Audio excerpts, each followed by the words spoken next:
आज हम आपको समय का महत्व बताते हैं। एक गरीब व्यक्ति कठिन परिश्रम के साथ एक अनाज की पोटली सिर पर रख झूमता जा रहा था। उस पोटली में एक छोटा सा सुराख था, जिससे धीरे धीरे अनाज के दाने गिरते गए, पर व्यक्ति अनजान रहा। लगभग बोरी खाली हुई तो उसका ध्यान गया। देखा तो पीछे दूर तक उसके मेहनत से कमाए दाने फैले पड़े थे। कुछ नजर आ रहे थे, कुछ धूल में सन दिखाई भी नहीं दे रहे थे।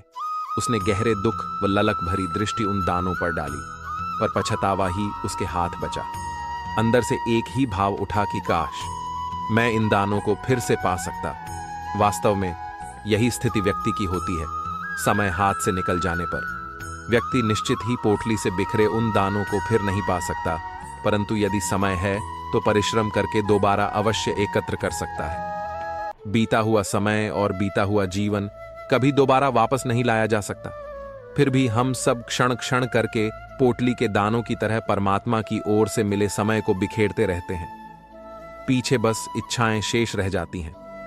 नववर्ष हम सबसे एक ही पुकार कर रहा है कि मैं आ तो गया हूं, लेकिन बीते वर्ष की तरह हमें यूं ही न बिखरने देना। विगत वर्ष जो कुछ भी हुआ, यदि कोई उन दिनों घटी घटनाओं का प्रत्यक्ष दर्शन करना चाहे तो यह असंभव है।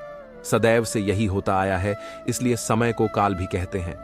काल अनंत काल से अपने साथ न जाने कितने प्रभावों, स्वभावों, अभावों, दबावों से लेकर जीवन, परिवार, समाज से जुड्ढे उखाड़ पछाड़ को अपने में समाता रहा है, आगे भी समाता जाएगा।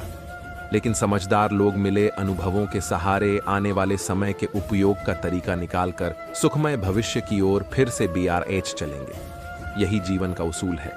समय ही उखाड़ और विनाश का कारक भी बनता है, और असंभव को संभव बना देने वाला निर्माणकर्ता भी यही है। यह हमें पुनः नई ऊर्जा से भर देता है। एक बार एक विज्ञान की प्रयोगशाला में एक प्रयोग किया गया। एक बड़े शीशे के टैंक में बहुत सारी छोटी छोटी मछलियां छोड़ी गईं और फिर ढक्कन बंद कर दिया। अब थोड़ी देर बाद एक बड़ी शार्क मछली को भी टैंक में छोड़ा गया, लेकिन शार्क और छोटी मछलियों के बीच में एक कांच की दीवार बनाई गई ताकि वो एक दूसरे से दूर रहें।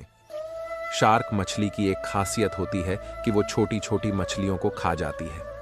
अब जैसे ही शार्क को छोटी मछलियां दिखाई दीं, वो झपटकर उनकी ओर बढ़ी। जैसे ही शार्क मछलियों की ओर गई, वो कांच की दीवार से टकरा गई और मछलियों तक नहीं पहुंच पाई। शार्क को कुछ समझ नहीं आया। वो फिर से छोटी मछलियों की ओर दौड़ी, लेकिन इस बार भी वो विफल रही। शार्क को बहुत गुस्सा आया। अब की बार वो पूरी ताकत से छोटी मछलियों पे झपटी, लेकिन फिर से कांच की दीवार बांधा बन गई। कुछ दिन तक यही क्रम चलता रहा। शार्क बार बार मछलियों पर हमला करती और हर बार विफल हो जाती। कुछ देर बाद शार्क को लगा कि वह मछलियों को नहीं खा सकती। यही सोचकर शार्क ने हमला करना बंद कर दिया। वो थक कर आराम से पानी में तैरने लगी। अब कुछ देर बाद वैज्ञानिक ने उस कांच की दीवार को शार्क और मछलियों के बीच से हटा दिया। उन्हें उम्मीद थी कि शार्क अब सारी मछलियों को खा जाएगी, लेकिन ये क्या, शार्क ने हमला नहीं किया। ऐसा लगा जैसे उसने मान लिया हो कि अब वो छोटी मछलियों को नहीं खा पाएगी। काफी देर गुजरने के बाद भी शार्क खुले टैंक में भी मछलियों पर हमला नहीं कर रही थी। इसे कहते हैं सोच। कहीं आप भी शार्क तो नहीं? हाँ, हम में से काफी लोग उस शार्क की तरह ही हैं, जो किसी कांच जैसी दीवार की वजह से ये मान बैठे हैं कि हम कुछ नहीं कर सकते। और हम में से काफी लोग तो ऐसे जरूर होंगे जो शार्क की तरह कोशिश करना भी छोड़ चुके होंगे। लेकिन सोचिए, जब टैंक से दीवार हटा दी गई, फिर भी शार्क ने हमला नहीं किया, क्योंकि वो हार मान चुकी थी। कहीं आपने भी तो हार नहीं मान ली? कोई परेशानी या अवरोध हमेशा नहीं रहता।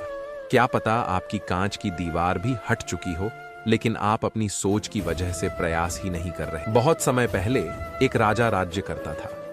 उसके 3 पुत्र थे, और अपने उन तीनों पुत्रों में से वह किसी एक पुत्र को राजगद्दी सौंपना चाहता था। पर किसे? इसके लिए राजा ने एक तरकीब निकाली और उसने तीनों पुत्रों को बुलाकर पूछा, अगर तुम्हारे सामने कोई अपराधी खड़ा हो तो तुम उसे क्या सजा दोगे? पहले राजकुमार ने कहा कि अपराधी को मौत की सजा दी जाए, तो दूसरे ने कहा कि अपराधी को काल कोठरी में बंद कर दिया जाए। अब तीसरे राजकुमार की बारी थी। उसने कहा कि पिताजी, सबसे पहले यह देख लिया जाए कि उसने गलती की भी है या नहीं।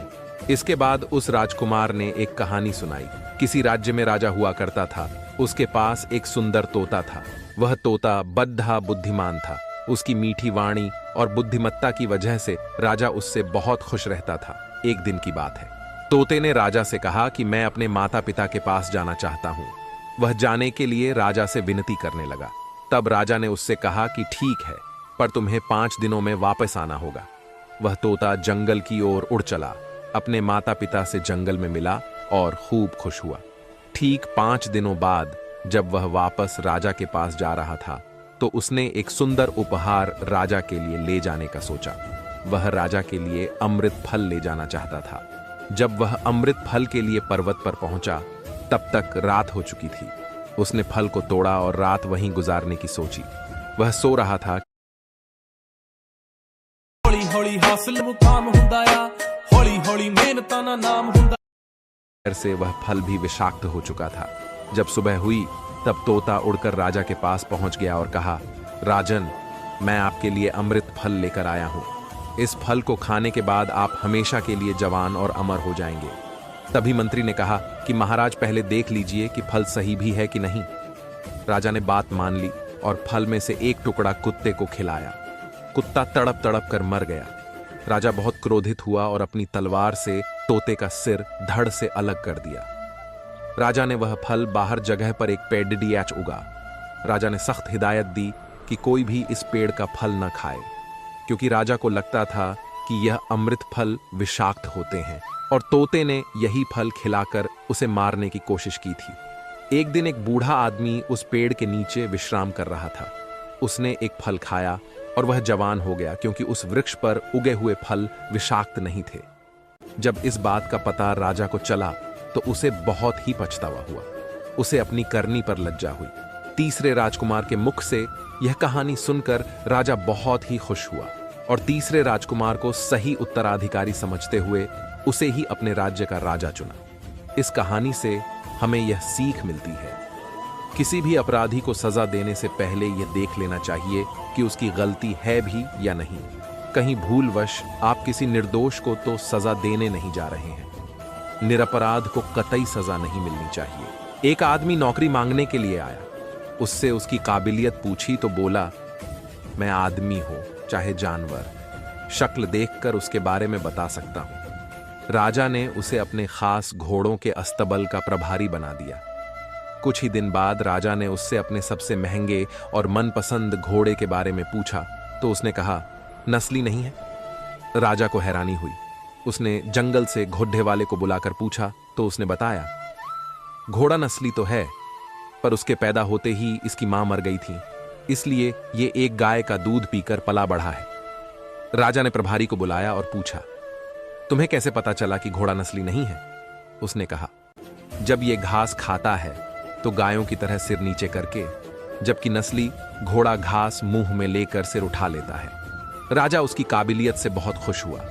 उसने उसके घर अनाज, घी, मुर्गे और ढेर सारी बकरियां बतौर इनाम भिजवा दी और अब उसे रानी के महल में तैनात कर दिया। कुछ दिन बाद राजा ने उससे रानी के बारे में राय मांगी। उसने कहा, तौर तरीके तो रानी जैसे हैं, लेकिन पैदाइशी नहीं है। राजा के पैरों तले जमीन खिसक गई। उसने अपनी सास को बुलाया। सास ने कहा, हकीकत यह है कि आपके पिताजी ने मेरे पति से हमारी बेटी की पैदाइश पर ही रिश्ता मांग लिया था, लेकिन हमारी बेटी 6 महीने में ही मर गई थी। लिहाजा हमने आपके रजवाड़े से करीबी रखने के लिए किसी और की बच्ची को अपनी बेटी बना लिया। राजा ने फिर अपने नौकर से पूछा, तुम्हें कैसे पता चला? उसने कहा, रानी साहिबा का नौकरों के साथ सुलूक गमवारों से भी बुरा है। एक खानदानी इंसान का दूसरों से व्यवहार करने का एक तरीका होता है जो रानी साहिबा में नहीं है। राजा फिर उसकी पारखी नजरों से खुश हुआ और फिर से बहुत सारा इनाम देने के साथ उसे अपने दरबार में तैनात कर लिया। कुछ वक्त बाद राजा ने उससे अपने बारे में पूछा। नौकर ने कहा, जान की सलामती हो तो कहूं। राजा ने वादा किया तो उसने कहा, न तो आप राजा के बेटे हो और न ही आपका चलन राजाओं वाला है। राजा को बहुत गुस्सा आया, लेकिन जान की सलामती का वचन दे चुका था। राजा सीधा मां के महल पहुंचा। मां ने कहा, यह सच है, तुम एक चरवाहे के बेटे हो। हमारी औलाद नहीं थी तो तुम्हें गोद लेकर पाला। राजा ने नौकर से पूछा, बताओ तुम्हें कैसे पता चला?